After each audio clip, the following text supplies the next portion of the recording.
Comissão Consultiva do Trabalho inicia discussão sobre salários mínimos. Bancadas parlamentares exigem responsabilização dos implicados nas dívidas ocultas. Abel Xavier divulga pré-convocatória dos Mambas para o jogo com a Guiné-Bissau.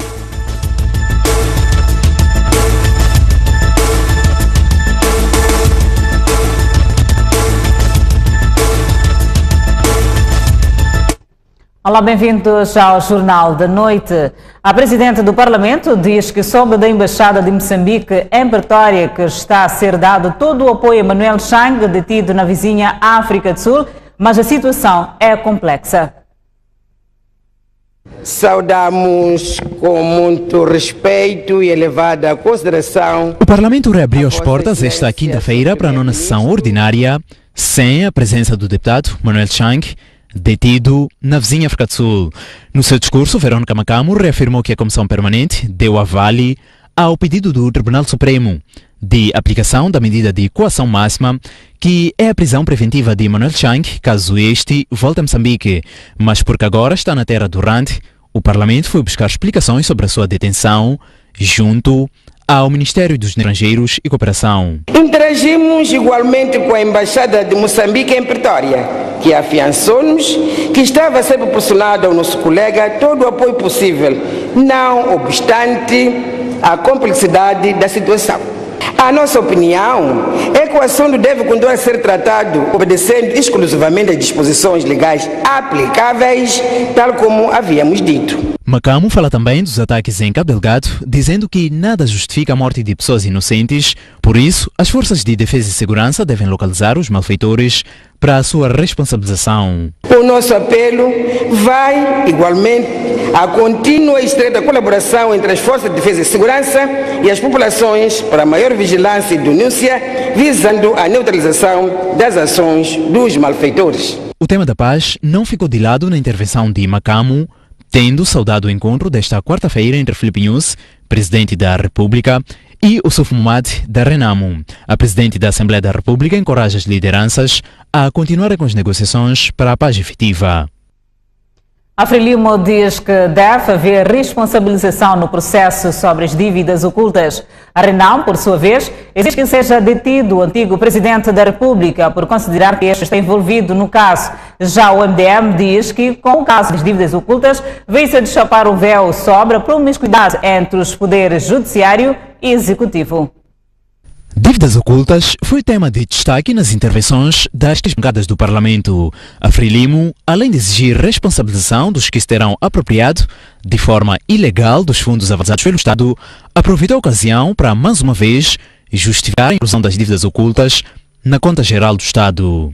O registro é necessário para que o Tribunal Administrativo, como auditor externo da conta geral do Estado, possa julgá-la e remetê-la com ou sem reservas à Assembleia da República para esta deliberar, aprovar ou, havendo matéria que justifique, criar comissões de inquérito, como foi o caso das garantias soberanas. A Renamo, por sua vez, defende que, apesar da detenção dos 9 arguidos envolvidos no esquema das dívidas ocultas, ainda faltam pessoas centrais que terão estado por detrás da contratação das dívidas. Não é justo nem honesto que se diga que roubar ao povo e empobrecê-lo, mas é a pátria. Na verdade, isso não foi exaltação à pátria, foi um autêntico assalto ao dinheiro do povo. A propósito da exaltação da pátria, é estranho que a nossa administração da justiça preocupe-se com a extradição do cidadão Manuel Chang para Moçambique, pois entendemos que o antigo timoneiro deste país, em sua qualidade de presidente da República, chefe do governo e comandante em chefe das forças de defesa e segurança, deve ser chamado pela justiça e não entreter aos moçambicanos com detenções aqui e acolá de peixe miúdo. O MDM acusa a justiça moçambicana de estar a reboque das vontades do poder político. A prisão do antigo ministro das Finanças e deputado da Assembleia da República, Manuel Chang, na África do Sul, veio destapar o véu do que já se conhecia sobre promiscuidade entre os poderes executivos e judiciais no nosso país. E porque estamos no ano eleitoral, o MDM falou das mexidas necessárias na legislação, destacando a necessidade de se retirar o pressuposto de impugnação prévia para os partidos que queiram recorrer de algum ilícito nos processos eleitorais. As cheias no centro e norte do país e os ataques em Cabo Delgado também dominaram as intervenções. O Parlamento volta para a sessão plenária a 13 de março. Foram hoje empossados os restantes 11 de um total de 14 oficiais indicados pela RENAM para ocuparem cargos de chefia e direção nas Forças de Defesa Nacional, em cumprimento dos consensos alcançados entre o Presidente da República e o líder da RENAM. Já está concluído o processo de nomeação dos 14 oficiais da RENAM nas Forças Armadas de Defesa de Moçambique para cargos de direção e chefia no âmbito de um memorando assinado em agosto passado entre o chefe do Estado moçambicano, Filipe Nunes, e o presidente da RENAM, Ossufo Momadi. De recordar aos oficiais nomeados e empossados de que as Forças Armadas de Defesa de Moçambique são na íntegra e exclusivamente apartidárias e obedecem a um comando vertical, sendo que exortamos a obediência escrupulosa à Constituição da República, à cadeia de comando, à ética e à disciplina, aos símbolos da nação e às demais leis no cumprimento das funções e missões atribuídas. Para lograr os sucessos esperados, Ezequiel Muyang exortou aos empossados a pautarem por um espírito de trabalho em equipa e um comportamento exemplar perante os colegas. Para o sucesso das funções atribuídas, devem despir-se de qualidade, de dualidade de comando e contribuírem de maneira efetiva, contínua, permanente e construtiva na defesa da integridade territorial, soberania e da pátria, assim como na consolidação da unidade nacional e manutenção da paz que tanto custou aos moçambicanos. Além do desarmamento e da integração dos oficiais da RENAM nas Forças Armadas, a agenda negocial entre as duas partes envolvia a descentralização do poder, ponto que já foi ultrapassado com a revisão da Constituição da República.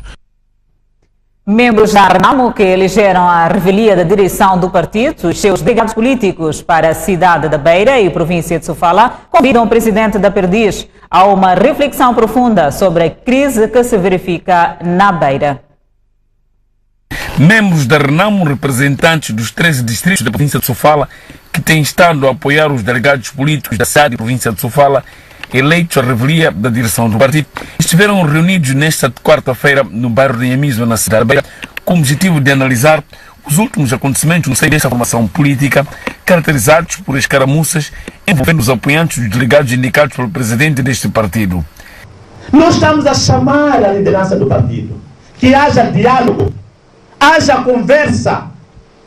Vai dizer que chamou Sandura para Gorongosa. É para Sandura sair sozinho para Gorongosa? Não. Por que nos chamou a comissão política todos que fazem parte da província, os quadros da RENAM, ir para Gorongosa? Sandura Ambrosio está convencido que o presidente do seu partido está a ser mal aconselhado sobre a crise instalada no seio da RENAM em Sofala. Porque o nosso presidente está sendo mal aconselhado, nós, de jeito nenhum, temos que ficar impune, temos que nos encolher, porque nós temos que tirar esse pensamento do nosso presidente e mostrar ao presidente que o senhor presidente está sendo mal aconselhado. Estamos a falar os problemas dos estatutos do partido. Nós estamos a defender esse documento. Sandura Ambrosio disse que irá manter firme a sua posição de delegado político eleito. A Procuradoria-Geral da República está a processar a Credit Suisse, o banco que emprestou o dinheiro das dívidas ocultas. A ação de responsabilidade civil foi submetida ontem no Tribunal de Londres. Ao todo, são 8 entidades empresariais que estão a ser processadas pelo Estado moçambicano através da Procuradoria-Geral da República no Tribunal de Londres. Trata-se de Credit Suisse International, Credit Suisse AG, Private Invest Shipbuilding SAL, Abu Dhabi Branch, Abu Dhabi Mar LLC, Private Invest Shipbuilding Investment LLC, Logistic International SAL Offshore e a Logistic International Investment. Com a ação de responsabilidade civil, o Estado moçambicano quer exigir indemnização às empresas envolvidas no esquema fraudulento das dívidas ocultas. Além de empresas, a ação movida pela Procuradoria-Geral da República visa também os 3 antigos trabalhadores do Credit Suisse, nomeadamente Surjan Singh, Andre Jan Spears e Detlin Subeva. Trata-se das mesmas pessoas acusadas pela Justiça norte-americana no processo que envolve o antigo ministro das Finanças, Manuel Chang. A ação do Estado moçambicano deu entrada no Tribunal de Londres na quarta-feira, segundo confirmou a STV, uma fonte da Procuradoria-Geral da República. O pedido de responsabilização civil desencadeado em Londres decorre numa altura em que em Maputo há 8 arguidos detidos e bens apreendidos no âmbito do processo crime que investiga as dívidas ocultas. Teve lugar hoje no Tribunal Judicial de Nampula o julgamento do empresário Med Rasul, acusado de 4 crimes, dentre os quais lavagem de dinheiro e enriquecimento ilícito. Os advogados de defesa dizem que o réu tem um patrimônio conseguido legalmente. O juiz da causa precisou de apenas um dia para julgar o processo número 29/5ª secção TGPN/2018, instruído pela Procuradoria Provincial de Nampula durante mais de um ano, cujo arguido é o empresário Mohamed Rasul.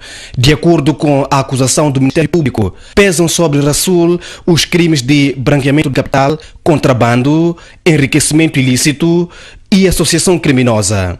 Os advogados de defesa insistiram que o réu é inocente, tendo alegado que trata-se de um empresário que tem empresas criadas ao longo de décadas de trabalho em várias partes do país. Porque aquilo que o réu falou, os autos, aquilo que reporta, a investigação, a formação, a suposta formação do corpo de delito, não tem algo a ver, não tem nada a ver com a figura de branqueamento de capital. Um dos declarantes neste processo é o antigo ministro da Planificação e Desenvolvimento, que veio em nome do Partido Frelimo, pois consta da acusação que o réu terá feito importações de bens com isenções fiscais concedidas pelo Partido Frelimo.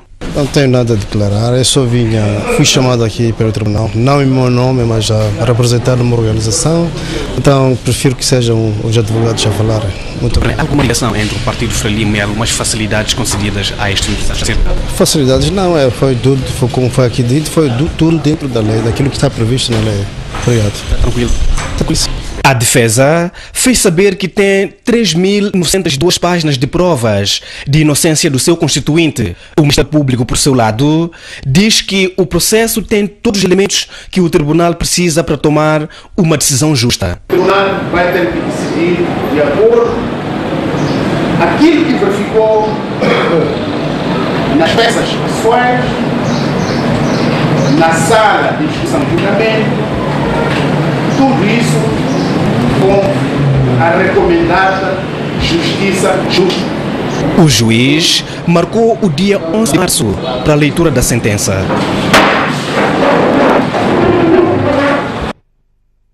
A Organização dos Trabalhadores de Moçambique diz não esperar salários altos nas negociações com a Comissão Consultiva do Trabalho, mas o suficiente para que os trabalhadores melhorem o seu poder de compra. As previsões de várias instituições financeiras, inclusive do Banco de Moçambique, apontam para uma subida do custo de vida no país, com o preço de produtos básicos a sufocar cada vez mais o bolso dos moçambicanos. Durante a primeira sessão da Comissão Consultiva do Trabalho, CCT, a Organização dos Trabalhadores de Moçambique disse esperar pequenas melhorias salariais, mas suficiente para dar condições condignas às famílias dos trabalhadores. Nas negociações, não estamos à procura de salários altos, mas sim salários que possam comprar algo visível em benefício do trabalhador e sua família. Presente também na abertura dos trabalhos da CCT, a Confederação das Associações Econômicas de Moçambique disse estar preocupada com o fato da lei do trabalho estar desajustada à realidade atual. E ao mesmo tempo apelar que o Comitê se volte a envidar por esforços para que no futuro tenhamos realmente uma lei do trabalho que seja uma lei inclusiva a todos os níveis da nossa economia, que seja uma lei que permita uma maior produção e produtividade para o nosso país. E porque o país está no fim de um ciclo de governação e se encontra mergulhado no processo de descentralização administrativa, a ministra do Trabalho, Vitória Diogo, disse que os debates sobre a lei do trabalho, assim como sobre os salários mínimos, devem ser processos de cedência. Gostaria de apelar e exortar para que o processo negocial dos salários mínimos por setores de atividade decorra com franqueza, responsabilidade, serenidade, discrição, boa-fé, num ambiente franco onde todas as partes estejam imbuídas de espírito de construção de consensos. Vitória Diogo revelou também que no mandato atual foram recuperados mais de 770 milhões de meticais dos valores que as empresas deviam à Segurança Social. O Conselho Municipal da Beira vai gastar este ano cerca de 200 milhões de meticais para reabilitar cerca de 30 quilómetros de estrada que dão acesso ao centro da cidade. O calvário de circular em algumas principais rodovias para entrar no centro da cidade da Beira e mesmo dentro da urbe tem dias contados. Neste momento estão a terminar as obras de reabilitação da antiga Estrada Nacional número 6. Aliás, esta rodovia será reaberta dentro de um mês, fato que irá contribuir para descongestionar o acesso ao Porto da Beira a partir da Estrada Nacional número 1. Nesta rodovia haverá uma espécie de portagem e balanças para controlar a carga nos caminhões. Com o propósito de assegurar que os investimentos de vulto de estrada que o município vai fazendo tenham os respectivos retornos e possa garantir a sua manutenção de uma forma eficiente. Por outro lado, vamos ter que comprar agora muito urgente balanças. Queremos verificar a capacidade de carga que os caminhões transportam. A reabilitação das estradas dentro da urbe arranca em maio próximo. Prevíamos arrancar com a segunda fase do estádio municipal, mas vamos protelar isso, passar a segunda fase para o próximo ano, para atender os danos causados e criar condições para que as nossas estradas estejam uma face melhor do que aquilo que são hoje. Tanto as obras em curso na antiga Estrada Nacional número 6, assim como as reabilitações que irão ocorrer dentro da urbe, estão a cargo do empreiteiro nacional e os fundos usados, avaliados em cerca de 200 milhões de meticais, são do município. João Ferreira, presidente do Conselho Autárquico de Chimoio, diz que tudo fará para que a cidade que dirige beneficie de infraestruturas adequadas para o seu desenvolvimento. Finalmente, a continuidade da Avenida da Liberdade, no troço entre o cruzamento com a Avenida do Trabalho até a Estrada Nacional número 6, será asfaltado. A cerimônia do lançamento da primeira pedra para o início da obra aconteceu esta quarta-feira. Orçada em cerca de 1 milhão de euros, o correspondente a pouco mais de 70 milhões de meticais, a obra consistirá na reabilitação e melhoramento da via, assim como a asfaltagem de 550 metros. E este ato é mais uma prova de que a máquina executiva é sensível ao clamor dos munícipes e nunca se irá conformar enquanto a cidade reclamar de infraestruturas para o seu desenvolvimento. Ao empreiteiro e ao fiscal, é fundamental a observância dos prazos previstos na execução desta obra, devendo garantir a qualidade necessária e desejável para a durabilidade da mesma. Os munícipes congratulam o projeto. Realmente essa estrada está muito péssima, precisa mesmo ser renovada. E também vai evitar muitos bandidos. E eu acho que vai melhorar os capins, né? Vão tirar por causa da nova estrada. Então, eu acho que vai melhorar muita coisa. Foi muito bom, apostamos nele, votamos nele. Então, eu acho que vai ser muito bom. Para nós é uma notícia de grande alegria e é de congratular o trabalho que está a começar com o presidente do município. Estão de parabéns. Estamos mesmo muito felizes. Concluído o trabalho de intervenção, a via poderá facilitar o acesso ao centro da cidade, assim como evitar o congestionamento que tem se registrado por conta do crescimento do parque automóvel na cidade de Chimoio. Convido a um breve intervalo, voltamos dentro de instantes. Até já. De volta ao Jornal da Noite. O Serviço Nacional de Migração diz que o caso dos nigerianos detidos na China com passaportes moçambicanos está a ser analisado pelo Ministério Público. São ao todo 43 cidadãos de nacionalidade nigeriana que foram detidos na China em setembro do ano passado, ostentando passaportes moçambicanos. Os mesmos são acusados de tráfico de pessoas e drogas pelas autoridades chinesas. Questionado sobre o assunto, o porta-voz do Serviço Nacional de Migração disse apenas que o mesmo estava a ser analisado pelo Ministério Público. O processo está neste momento a correr seus trâmites no Ministério Público, pelo que o Sename não tem dados por estar em fase de instrução. Qualquer informação em relação a esta matéria, neste momento, só pode ser obtida junto do Ministério Público, que é onde está a ocorrer o processo. Mas tem nenhum avanço até agora a destacar, além deste? Está no Ministério Público. É matéria processual, em fase de instrução ainda. Não há nenhum envolvido detido ainda? Está em fase de instrução o processo. No que refere ao controle migratório, o Sename recusou, no mês de fevereiro, a entrada de 159 cidadãos estrangeiros por falta de clareza quanto aos motivos da sua vinda ao país. As nacionalidades que foram mais recusadas de entrar no país neste período por falta de clareza quanto aos motivos de vinda ao país, temos a nigeriana com 23 casos, a nacionalidade indiana com 16 casos, e a nacionalidade egípcia com 10 casos. Ainda no mês em análise, foram interpelados 120 cidadãos estrangeiros que permaneciam no país irregularmente, sendo na sua maioria os de nacionalidade chinesa. Estudantes do Instituto Industrial e Comercial de Nampula, cada vez mais solicitados por grandes empresas que operam no centro e norte do país. A direção diz que a excelência na formação é a chave para este sucesso. O Instituto Industrial e Comercial de Nampula beneficiou de uma reabilitação total e reequipamento de oficinas e laboratórios no âmbito da reforma das instituições de educação profissional. Atualmente forma técnicos médios nas áreas de mecânica industrial, eletricidade industrial, mecânica auto, construção civil, contabilidade e gestão. O ensino é orientado para o saber fazer. Os estudantes são submetidos a uma carga horária pesada, mas os resultados são imediatos para os que mais se notabilizam. Depois de estudar, ele tem tido muitas vertentes, muitas saídas, porque acabamos tendo algum memorando de entendimento, por exemplo, com a Corra Bassa, temos com a Vale, temos com a CDN e com outras empresas circunvizinhas. Então, logo que eles concluem, eles sempre são absolvidos.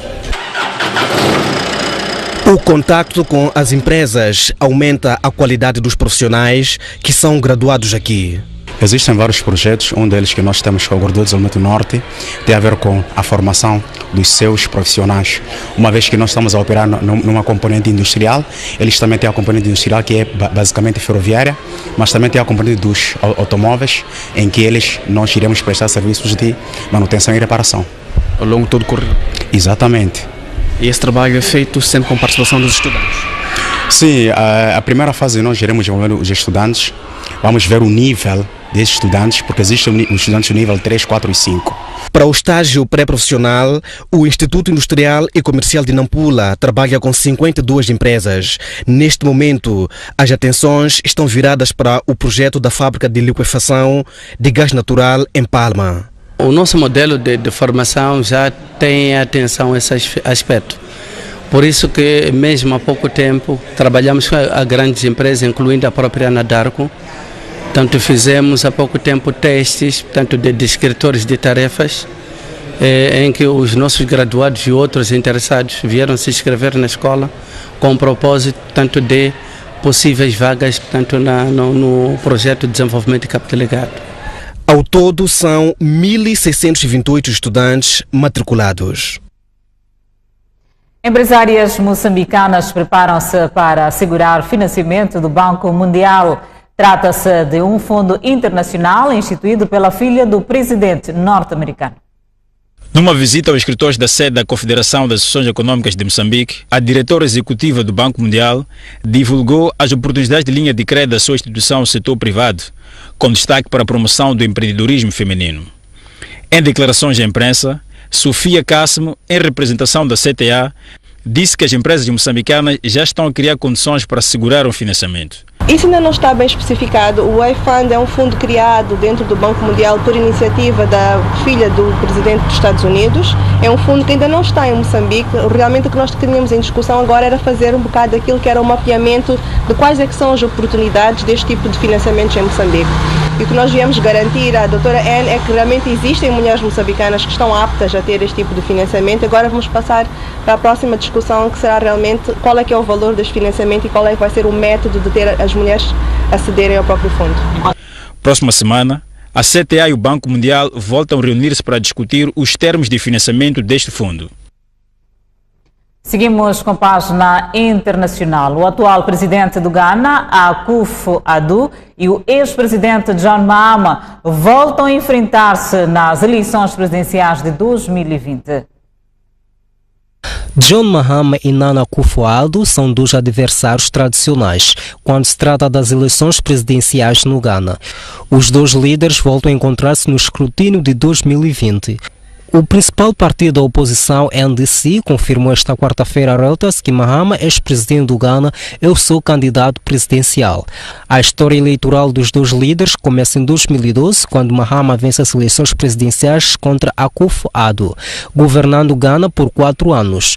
Em 2016, os dois líderes voltaram a defrontar-se, tendo daquela vez Mahama perdido as presidenciais para Akufo-Addo, após a queda do preço de ouro, petróleo e cacau. Sem oferecer resistência, Mahama aceitou a derrota e para 2020 espera o mesmo adversário que vai representar o partido no poder, NPP.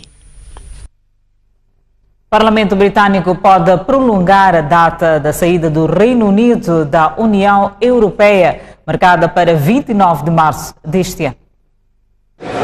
O prazo do Brexit pode ser ainda estendido por mais tempo. Com 502 votos a favor e apenas 20 contra, o Parlamento do Reino Unido aprovou esta quarta-feira a proposta da deputada trabalhista Yvette Cooper, que permite aos deputados decidirem a 14 de março um pedido de prorrogação da data de saída da União Europeia, fixada em 29 de março.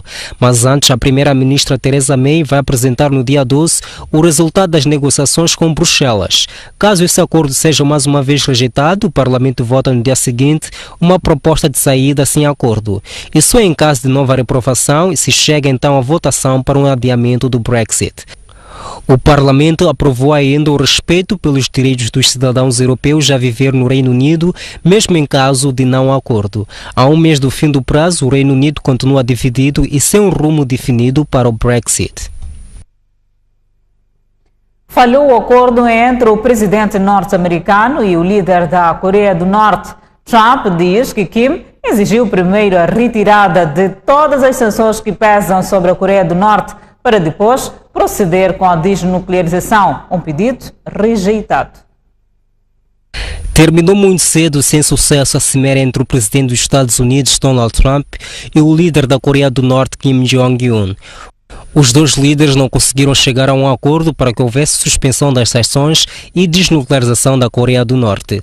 Desta vez, Kim quis que Trump retirasse todas as sanções que sufocam a economia norte-coreana e só depois poderia haver desnuclearização daquele país asiático. Trump julgou o pedido de Kim exigente demais, tendo-o rejeitado.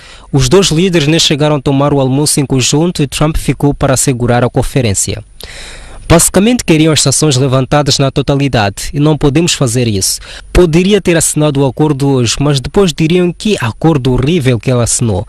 Prefiro fazê-lo bem do que fazê-lo rápido. Ainda não há nenhuma data para o próximo encontro, entretanto, Trump e Kim mostram-se interessados em abrir uma representação dos Estados Unidos em Pyongyang. Convido a um breve intervalo, mas antes, a previsão do estado do tempo para amanhã. Na zona sul do país, prevê-se uma máxima para Maputo, 30 e 25 de mínima. Xai-Xai, 32 de máxima, 26 de mínima. Inhambane, 31 de máxima, 26 de mínima.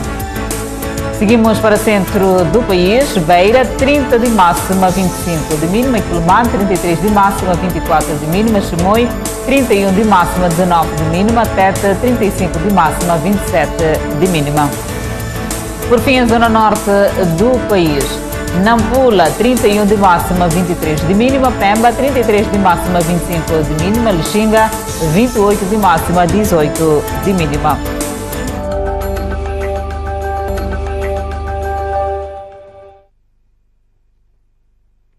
De volta com a página desportiva.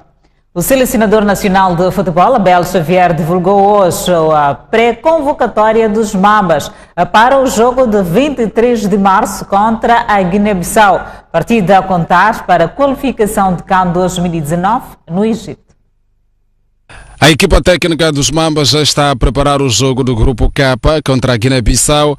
Abel Xavier divulgou esta quinta-feira a lista dos nomes dos jogadores que atuam no campeonato nacional, sendo que a convocatória final, incluindo jogadores internacionais, será conhecida no dia 14 de março. E os eleitos são Dirugo, Lionel, Vítor, Argenor, Chico, Danilo, Infran, Jeitoso, Jorge, Mambucho, Manucho, Amadou, Cremildo, Gambala, Nené, Milton, Yudi, Jimmy, Camucamu, Nelson, Raul, Daio, Isaac, Luís Miquissone, Maninho e Telinho.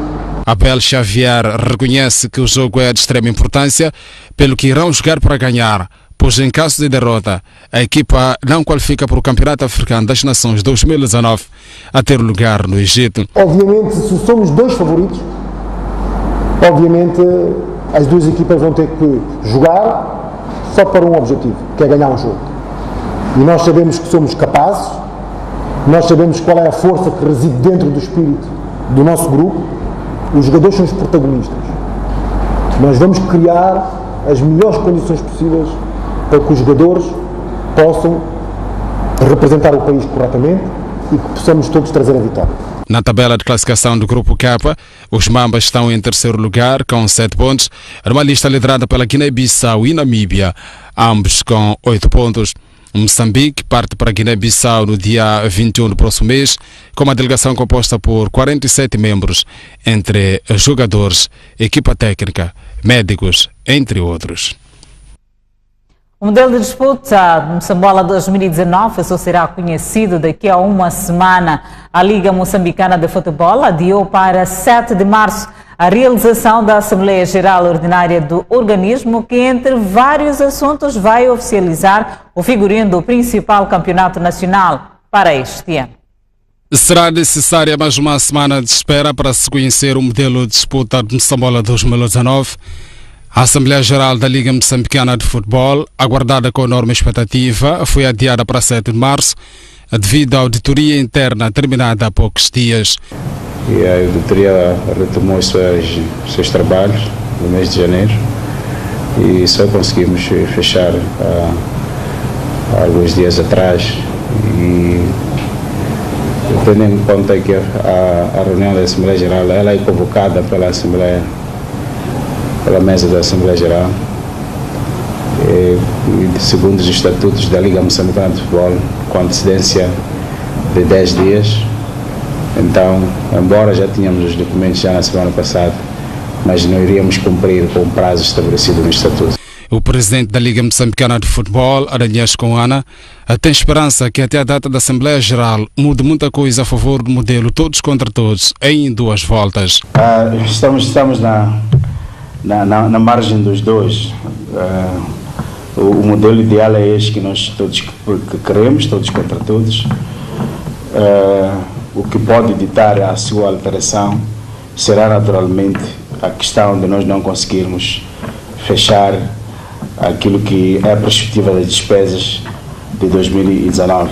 Portanto, se tivermos a restrição orçamental, é que pode também haver a restrição não realização de Moçambola nos moldes atuais. A Liga Moçambicana de Futebol sublinha que o atual modelo é o melhor e ideal para a disputa do Campeonato Nacional de Futebol. A Federação Internacional de Futebol suspendeu por 15 anos o funcionário da Federação Moçambicana de Futebol, Cido Muganza, acusado de corrupção. A informação foi divulgada esta quinta-feira pela FIFA.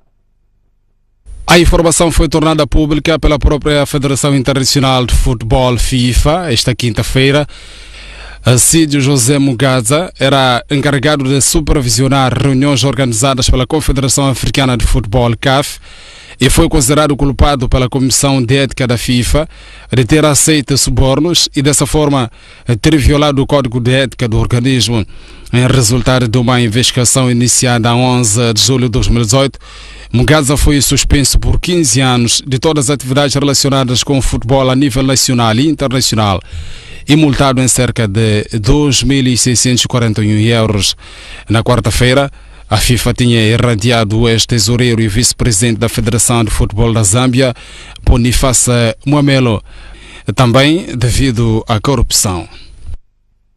O Jornal da Noite fica por aqui. Obrigada pela atenção dispensada. Encontro marcado numa próxima oportunidade. Continuação de uma feliz noite.